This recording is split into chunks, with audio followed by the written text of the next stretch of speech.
അവന്റെ പാസ്പോർട്ട് വീട്ടിൽ വെച്ചാൽ മഴയോ കാറ്റോ വന്നാൽ എല്ലാം പോകുമെന്ന് പറഞ്ഞ് എന്റെ കയ്യിൽ തന്നതാ. ഇനി ആർക്കും ഞാൻ ഇത് കൊടുക്കും? ഉള്ളു പൊള്ളിക്കുന്ന ഒരു ചോദ്യമായിരുന്നു പെരിയ രാഷ്ട്രീയ വൈരാഗ്യത്തിൽ കൊല ചെയ്യപ്പെട്ട യൂത്ത് കോൺഗ്രസ് പ്രവർത്തകനായ കൃപേഷിന്റെ സുഹൃത്ത് ജിതിയുടെ ആ ചോദ്യം. ജിതിയുടെ ഫേസ്ബുക്ക് പേജ് നിറയെ കിച്ചുവിനെ കുറിച്ചുള്ള കുറിപ്പുകളും ചിത്രങ്ങളുമാണ്. കിച്ചു തനിക്കൊപ്പമില്ല എന്ന് വിശ്വസിക്കാൻ ജിതിക്കിപ്പോഴും സാധിക്കാത്തതുപോലെ. കാസർഗോഡ് ജില്ലയിലെ കല്യോട്ട് ഗ്രാമത്തിൽ രാഷ്ട്രീയക്കാർ കൊന്നുതള്ളിയ കൃപേഷ് ജിതിക്ക് കിച്ചുവാണ്.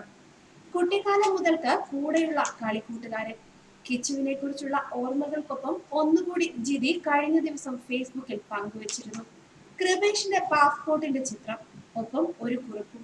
അവന്റെ പാസ്പോർട്ട് വീട്ടിൽ വെച്ചാൽ മഴയോ കാറ്റോ വന്നാൽ എല്ലാം പോകുമെന്ന് പറഞ്ഞ് എന്റെ കയ്യിൽ തന്നതാ.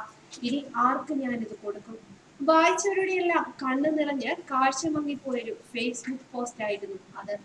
കാരണം കൃപേഷിന്റെ വീട് എല്ലാവരും കണ്ടതാണ്. ഓലമേഞ്ഞ മഴ പെയ്താൽ ചോരാതിരിക്കാൻ കറുത്ത ടാർപോളിൻ ഷീറ്റ് മേൽക്കൂരയ്ക്ക് മുകളിൽ വലിച്ചു കെട്ടിയ ഒരു വീട്. വീടെന്ന പൂർണ്ണ അർത്ഥത്തിൽ പറയാൻ ഓല കൊണ്ടുള്ള ഒരു ഭിത്തി പോലും അതിനുണ്ടായിരുന്നില്ല. കൊല്ലപ്പെടുന്ന അന്ന് രാവിലെ ഈ വീട്ടിൽ നിന്നാണ് കൃപേഷ് ഇറങ്ങിപ്പോയത്. പിന്നീട് ജീവനോടെ ഈ വീട്ടിലേക്ക് തിരികെ വരാൻ കൃപേഷിന് കഴിഞ്ഞില്ല. സംഭവം നടക്കുന്നതിന് 5 മിനിറ്റ് മുമ്പ് എന്റെ തൊട്ടടുത്ത് നിന്ന അവര് രണ്ടുപേരും ബൈക്കിൽ കയറിപ്പോയത്. പിറ്റേന്ന് കാണാമെന്ന് പറഞ്ഞു. കഴിഞ്ഞ ഫെബ്രുവരി 14 ജിതി ഓർത്തെടുക്കുന്നു. 2 മാസം മുമ്പ് ബാംഗ്ലൂരിൽ ജോലി അന്വേഷിച്ചു പോകുന്ന സമയത്താണ് കൃപേഷ് പാസ്പോർട്ട് ജിതിയെ ഏൽപ്പിച്ചത്. വീട്ടിലിരുന്നാൽ മഴയോ കാറ്റോ വന്നാൽ നനഞ്ഞു പോകുമോ എന്ന് പേടിച്ചിട്ട് തന്നെ. വിദേശത്ത് ജോലിക്ക് പോകാനുള്ള തയ്യാറെടുപ്പിലായിരുന്നു കൃപേഷ്. അതിനുവേണ്ടി പരിചയക്കാരോടും സുഹൃത്തുക്കളോടും പറയുകയും ചെയ്തിരുന്നു. നല്ലൊരു വീടുണ്ടാക്കാൻ, അച്ഛനെയും അമ്മയെയും അനിയത്തിമാരെയും സംരക്ഷിക്കാൻ കൃപേഷ് കണ്ടെത്തിയ രക്ഷാമാർഗമായിരുന്നു ഈ പാസ്പോർട്ട്. കല്യാട്ട് ഭഗവതി ക്ഷേത്രത്തിലെ പെരുങ്കള്ളിയാട്ടം കാണണമെന്ന് കിച്ചുവിന് വലിയ ആഗ്രഹമായിരുന്നു. ഒരുപാട് വർഷങ്ങൾക്ക് ശേഷമാണ് ഈ അമ്പലത്തിൽ വരുന്ന ഡിസംബറിൽ പെരുങ്കള്ളിയാട്ടം നടക്കുന്നത്. ആനയും ഉത്സവവും ഫുട്ബോളും ഒക്കെ വലിയ ഇഷ്ടമായിരുന്നു കിച്ചുവിന്. ഡിസംബർ കഴിഞ്ഞ് ജോലിയുടെ കാര്യം തീരുമാനമാക്കാൻ കാത്തിരിക്കുകയായിരുന്നു കിച്ചു. എല്ലാവർക്കും ഇഷ്ടമായിരുന്നു അവനെ. എല്ലാ ദിവസവും രാവിലെ കുട്ടികളെ വിളിച്ചുകൊണ്ട് ഫുട്ബോൾ കോച്ചിങ്ങിന് പോകും. അതുപോലെ ആനപ്രേമിയായിരുന്നു ജിതി പറയുന്നു. ആനയോട് പ്രാന്തായിരുന്നു എന്റെ മുത്തിന്. എപ്പോഴും ഞങ്ങളോട് പറഞ്ഞുകൊണ്ടിരിക്കും. പിന്നെ ഫുട്ബോൾ, അത് അവന് ജീവനായിരുന്നു.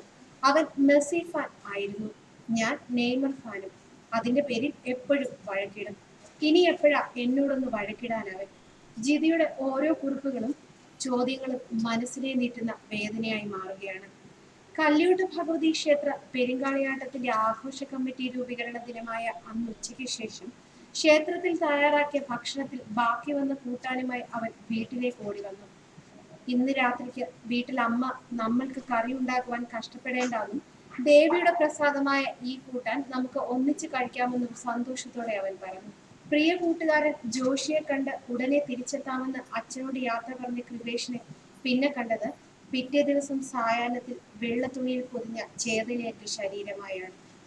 കൃപേഷിന്റെയും ശരത് ലാലിന്റെയും ജീവിതത്തിലെ അവസാന ദിവസം മുഴുവൻ ചെലവഴിച്ചത് ആ ദേവി സന്നിധിയിലാണ്.